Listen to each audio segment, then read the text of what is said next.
Estamos diante de uma explosão de ETFs relacionados ao CDI. E esses são, talvez, os ETFs com a pior alíquota de imposto de renda para quase todos os casos.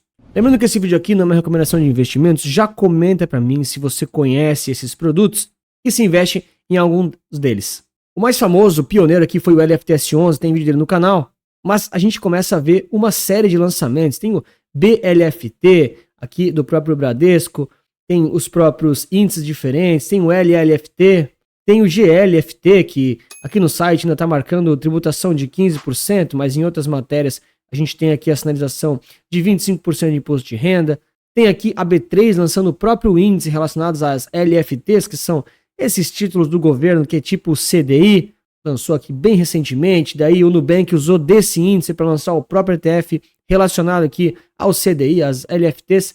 Mas qual que é a grande questão? Bom, existe uma crítica muito grande de algumas pessoas, inclusive teve um vídeo recente de um cara com certa visibilidade na internet em relação ao imposto de renda. Como é que funciona para quase todos os casos esse imposto de renda desse tipo de ETF, tá? Bom, ETF de renda fixa no Brasil, segundo a regra antiga e atual, né, teve uma quase mudança aí, ele é feito em relação aqui ao prazo médio de repactuação da carteira, ou seja, basicamente você tem aqui, lá dentro daquela carteira de títulos de renda fixa, os ativos que vão ter um vencimento e o prazo médio de repactuação da carteira é bem basicamente o tempo possível que aquele ativo pode mudar de rentabilidade do indexador. Ah, muito complicado, Anthony. Regra de bolso, quando a gente tem aí títulos pré-fixados ou IPCA+, basicamente você considera aí o prazo médio de repactuação praticamente ali o prazo médio da carteira. Ou seja, se alguns vencem acima de 2 anos, você vai considerar o prazo médio acima de 2 anos. Regra de bolso, tá? E aqui relacionado a esses ativos, de novo, tá? O LFTS11, tem aqui o novo do Bradesco, tem aqui o do BTG, estou usando aqui o exemplo, né, visual, LLFT, dentre tantos outros. Como eles têm LFTs dentro da carteira, LFT, para quem não sabe, é o título do governo relacionado ali ao CDI, né, o pós-fixado que só sobe. Então, o que acontece? Mesmo que tenha um vencimento, é considerado o prazo médio de repactuação de 1 dia. Porque se em 1 dia o Copom mudar a taxa de juros, no dia seguinte aquelas LFTs já mudam a rentabilidade. Eu tenho um vídeo completo explicando muito disso no canal, mas esse não é o ponto aqui sobre a explicação completa da legislação, tá? Regra de bolso, para praticamente todos os ETFs de renda fixa, o pessoal já faz aqui com 15%, mirando um prazo médio de repactuação para pegar esse prazo específico, para ter a tributação mínima possível. Porém, para esses casos relacionados aqui ao LFT, né, justamente a esses títulos de renda fixa, né, do próprio governo, então, infelizmente, é a lei, né, vai ficar aqui com 25% de imposto de renda. E aí que vem toda a polêmica, porque muitas vezes você pensa, pô, Anthony, mas espera aí, cara, 25% de imposto de renda, cara, é mais alto do que comprar um próprio CDB, um próprio título público do Tesouro Direto, por exemplo, ou, sei lá, algum outro tipo de título e assim por diante, porque tem aquela tabela regressiva, certo? Certo, mas uma meia-verdade. Então, a ideia aqui desse vídeo, de novo, não tem por que eu analisar cada um desses ETFs, assim, muito no detalhe, porque eles são muito parecidos, mas é a gente entender os casos que eles foram feitos para isso e você ver se isso faz sentido para você. Hoje em dia tá realmente muito na moda, virou muito sensacionalismo, a gente fala assim, pô, isso aqui é horrível, vou crucificar esse produto. Quando na realidade, talvez você só não é o público-alvo. Eu mesmo tenho uma carteira recomendada de crescimento e outra de renda passiva. São públicos diferentes, tem gente que combina as duas, mas é um pouco mais complexo. E não é porque você usa aquele tipo de coisa que todo o resto é inútil para todo mundo. Talvez seja inútil para você, mas não quer dizer que é para todo mundo. O brasileiro tem a mania de achar, né, que tudo tem que ser feito para ele. Exatamente para ele. Muitos dos produtos aqui de ETFs, inclusive, são para fins institucionais, tá? Não é pensado na pessoa física. Essa é a verdade. Mas eu vou falar disso mais no final do vídeo.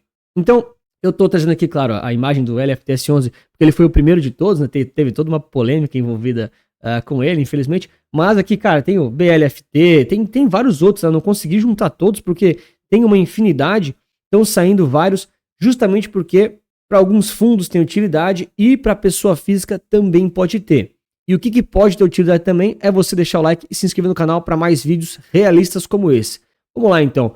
Qual que é o grande ponto aqui se a gente já entendeu que o ETF, que é praticamente pós-fixado, só sobe. Pegar aqui a imagem do LFTS11 só para mostrar, né? Então eles comparam aqui o CDI com o LFTS11. Pô, é muito parecido. Ah, mas tem taxa de administração. Mas a taxa às vezes é menor do que a do Tesouro. De novo, estou trazendo aqui o exemplo, mas aqui, por exemplo, do Bradesco, que nem tem site direito, a taxa é menor ainda. Então, assim, o ponto todo não é, putz, quero ganhar mais que o CDI. Cara, você está comprando literalmente letra financeira do Tesouro. Você vai literalmente comprar o CDI aqui, tá? Vai ter uma taxinha ou outra aí, mas beleza. Qual que é a grande sacada aqui? De fato, se você está pensando em investir para médio e longo prazo, não vai fazer sentido. É verdade. Mas, em alguns casos, pode sim fazer sentido. Claro, talvez não seja para você. Então, só para recapitular, tá? De novo, estou usando aqui o material da Invest porque está mais fácil aqui de usar, mas todos eles têm praticamente aqui o mesmo padrão de produto, tá? Esses todos que eu estou trazendo são concorrentes diretos. Inclusive, tem outros que eu não consegui reunir aqui, não é uma análise porque eles são muito parecidos. Você basicamente tem uma liquidação aqui em D+1, então extremamente rápido para você pegar esse dinheiro de volta. Você não tem IOF e é renda fixa soberana, né? Títulos públicos, market maker. Isso aqui é super seguro, né? O governo é o emissor aqui dos títulos. Ele não tem volatilidade quase que nenhuma, só sobe porque é CDI, né? Não tem marcação a mercado praticamente. É claro, um ou outro aqui, não vou dizer que não tem, tá? Um ou outro pode ter alguma leve marcação em algum momento, dependendo aqui da forma como o índice é construído. Aqui a gente tem um que é 30-70, alguns são mais longos, outros são mais curtos, mas é praticamente o CDI, tá num... Assim, vou comprar esse para bater o CDI. Cara, você vai ter que ficar posicionado muito tempo para talvez se expor a esse ciclo e nem vai bater quase nada, tá? Não vai por essa não. Mas qual que é a vantagem efetivamente aqui? Poxa, se ele não tem IOF nem come cotas, ele tem uma vantagem gigantesca para aplicações de curtíssimo prazo. E quando a gente fala curtíssimo, não é que você está tradando isso, tá? É renda fixa. Mas basicamente é aquele dinheiro que você recebe e vai precisar gastar ele em 5, 10, 15 dias. Aí você fala, pô, Anthony, mas, beleza, recebi R$1.000, eu vou precisar gastar daqui a 15 dias. Faz sentido deixar investido aí? Faz. É claro que você não vai ter um ganho muito grande investindo R$1.000 em 15 dias. Vai render o CDI do período, descontado daquele imposto de renda, dentre outras coisinhas. Mas, por exemplo, você recebeu ali R$500 mil para comprar, sei lá, um apartamento, uma casa, dar entrada num terreno. Se você recebeu R$1 milhão e vai precisar esperar 20 dias até dar entrada efetivamente num negócio ou, enfim, num investimento numa outra empresa. Então, muitas vezes, você não quer deixar R$1 milhão na sua conta corrente parado lá esperando, né? Ou se você está fazendo isso, você está desperdiçando tranquilamente aí 2, 3, 4 mil reais de rentabilidade que você poderia fazer ali, enfim, praticamente sem esforço e com um risco extremamente mínimo.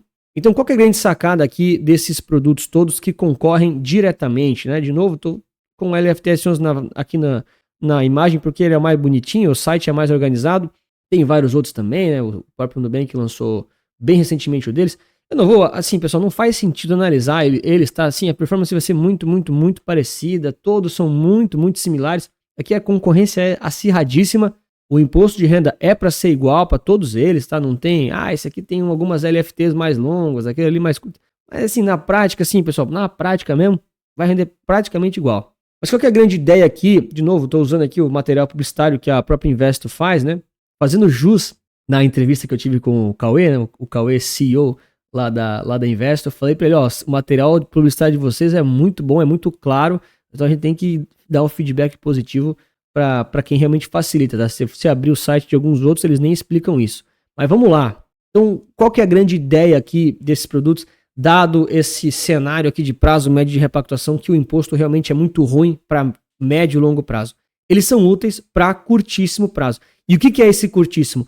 É isso que a gente tá falando, tá? Aqui, pouquíssimos dias mesmo. Então, poxa, eles ressaltam aqui, né? Cara, prazos curtos, não tem IOF e você vai ter aqui um desempenho superior em operações de menor duração, porque, cara, o IOF tem um impacto muito, muito grande até 30 dias.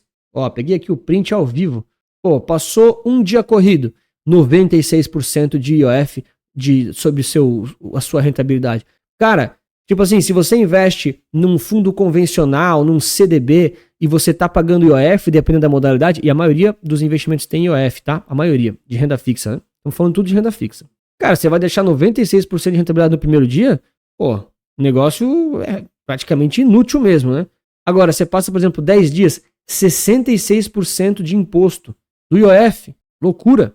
E assim vai até realmente, depois de 30 dias, o IOF ser zerado. Perfeito.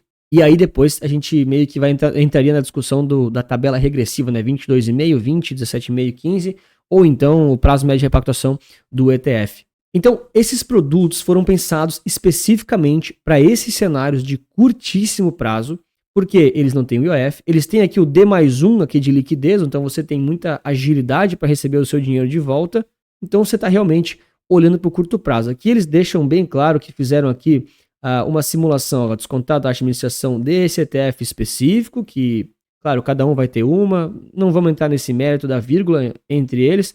Spread aqui do market maker, provavelmente está contratado. Isso aqui está pegando aqui o DI efetivo de 14,90 e a Selic de 15%, tá? Aqui dados finalzinho de agosto.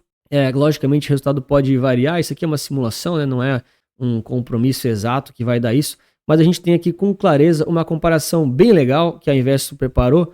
De novo, é sempre importante falar, né? Eu mostro aqui o exemplo deles porque eles deixaram mais fácil. Eu não tenho relação com nenhuma gestora, banco ou corretora. Tem que começar a falar isso, né? O pessoal às vezes reclama nos comentários, tem que ficar lembrando disso. Mas qual que é a grande sacada aqui? A gente tem o prazo, ou seja, quantos dias você deixou o seu dinheiro investido, 2 dias, 5 dias, 10 dias, 15, 20 e assim por diante.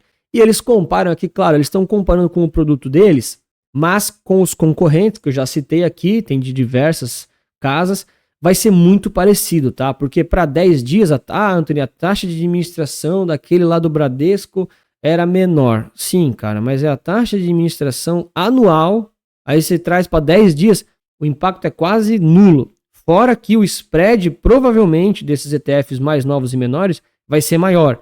Então, assim não é para botar na ponta do lápis, é para a gente entender a conta no nível Pareto, tá? Moral de história, eles trazem aqui a comparação de quantos por cento estaria rendendo do LFTS11, claro que eles querem fazer propaganda, tá bom? Fundo de renda fixa, DI, ok, aqueles fundos convencionais, tá? Que tem comicotas e tal. Compromissado, 80% de CDI, isso aqui é um investimento que é mais institucional que usa, e CDB, 100% do CDI, tá?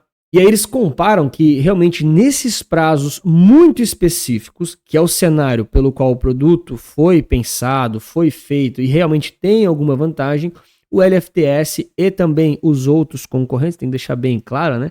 Vão ter performances muito parecidas, vão ser mais vantajosos do que esses concorrentes. Por quê?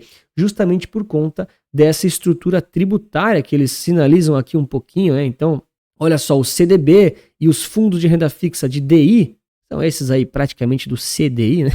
Eles têm aqui aquela alíquota de imposto de renda regressivo de 22,5% a 15%, dependendo de quanto tempo você vai deixar investido. E aqui a alíquota de IOF sobre o rendimento, então vai ser de 96% a 3% até os 30 dias. Então você vai ter muito custo no curtíssimo prazo. Depois você vai ter aqui nesse caso, vai ter comicotas, né? 15% lá, ok? E às vezes uma taxa de administração 25%, acho que aqui eles até foram generosos, tá? Eu já vi fundo de renda fixa aí com 0,50, já vi até de 1%. Bom, e aí, claro, de novo, esse aqui é o ticker deles, mas para os outros vai ser a mesma regra, 25% de imposto de renda, independente do prazo, sem IOF, sem comicotas, e aí, de novo, a taxa vai depender de cada produto ali que você for analisar. Moral da história, tá? Você tem aqui a rentabilidade absoluta que eles falam, já é meio que na mão ali, tá? Então já é considerando ali a Selic a 15% aproximadamente. O que a gente percebe? Cara, lógico que quanto mais o tempo passa, menos competitivo esse produto é. Dado que quando chegar aqui em 30 dias, vai zerar o IOF dos outros, o outro já vai ser mais vantajoso, porque ali na conta de padeiro aqui, ele já vai ter 22,5% de imposto de renda, enquanto o ETF vai ter 25%. Mas até aqui, olha só, ele ganha na comparação. Pegar aqui ó, os prazos que eles sinalizaram, né? Então, por exemplo, aqui, ó, 2 dias. Cara, 2 dias ele vai render alguma coisa. Anthony, mas o spread e tal. Sim, pessoal, 2 dias é possível que talvez não renda nada, né? Depende de um monte de coisa. Mas os outros com toda certeza, ó, vão render nada. Beleza, 5 dias, 10 dias, assim vai. Então, geralmente aqui, quando você fala de curtíssimo prazo, a gente está falando de 10, 15, 20 dias. Olha como a diferença ela é relevante. Por exemplo, para 10 dias, você estaria ganhando aqui 0,26%, de novo, já é 0,26% de rentabilidade mesmo, comparado a 0,10, a 0,08 e a 0,10%. Então, você estaria tendo, por exemplo, quase que mais que o dobro de rentabilidade para esse curtíssimo prazo. E quando você tem um montante muito grande de dinheiro, isso faz diferença, porque você pode estar realmente ganhando uma grana sem esforço, o risco aqui até menor, porque você sempre está exposto ao risco do ativo, não do ETF, nem da gestora, e acaba sendo vantajoso nesses prazos muito específicos. Ah, Anthony, vou deixar investido 6 meses. Não vale a pena. Ah, eu concordo com você, não vale a pena. Mas a gente não pode generalizar, considerando que só porque você não vai fazer investimentos para 10 dias, isso aqui não deveria nem existir. É só você não ter na carteira. No final das contas é isso. Eu sempre falo, né? Dos 6 mil ETFs que tem nos Estados Unidos, cara, a maioria não é para você. Tá tudo certo, mas talvez tenha um público. E claro, né, se você quiser saber mais sobre ETFs, aprender a analisar eles, investir na prática, você pode conhecer o Capital Certo, nosso manual prático, para você aprender tudo isso sobre eles. E aqui vale também aquele comentário, né? Isso aqui, tudo que eu tô falando aqui é muito focado para pessoa física, tá?